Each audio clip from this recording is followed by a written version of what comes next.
देवराज सेव्यमान पावनाग्निपङ्कजं ज्ञानयज्ञसूत्रमिन्दुशेखरं कृपाकरं नारदादियोगिवृन्दवन्दितं दिगम्बरं काशिकापुरादिनाथकालभैरवं भजे भानुकोटिभास्वरं भवाब्धितारकं परं नीलकण्ठमीक्षितान्तदायकं त्रिलोचनं कालकालमम्बुजाक्षमक्षशूलमक्षरं काशिकापुरादिनाथकालभैरवं भजे शूलटङ्कपाशदण्डपाणिमादिकारणं श्यामकायमादिदेवमक्षरं निरामयं भीमविक्रमं प्रभुं विचित्रताण्डवप्रियं काशिकापुरादिनाथकालभैरवं भजे भुक्तिमुक्तिदायकं प्रशस्तचारुविग्रहं भक्तवत्सलं शिवं समस्तलोकविग्रहं विविक्मणन्मनोज्ञहेमकिङ्किणीलसत्कटिं काशिकापुरादिनाथकालभैरवं भजे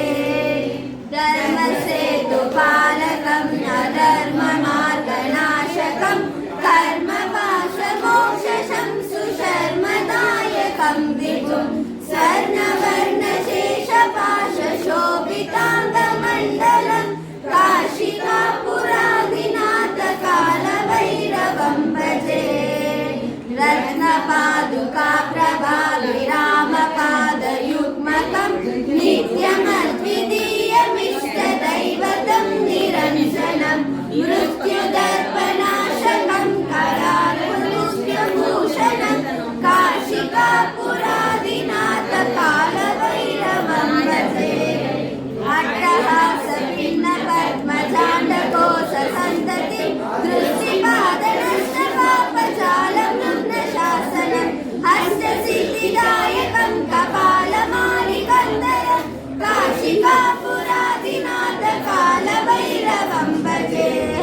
भूतसङ्गनायकं विशालकीर्तिदायकं काशीवासलोकपुण्यपापशोधकं विभुं नीतिमार्गगोविदं पुरातनं जगत्पतिं काशिकापुरादिनाथकालभैरवं भजे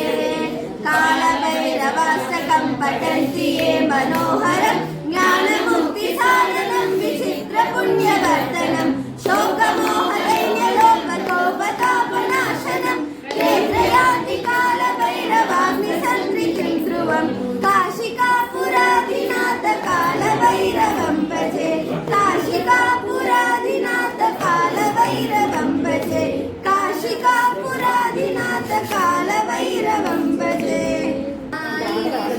हरि सोदरि चिन्मयरूपिणि पाहि शिवे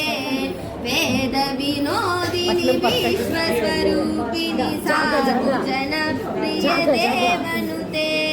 साधुजनप्रिय देवनुते शङ्करि साम्ब सदाशिव वल्लभि मङ्गलरूपिणि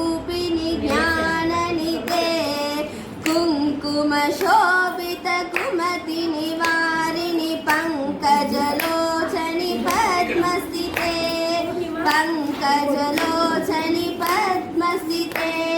त्रिभुवनधारिणि धर्मस्वरूपिणि दुरितनिवारिणि लोकहिते नारणि पूरणि नादस्वरूपिणि नवदुर्गे सुखपाणि नमो नवदुर्गे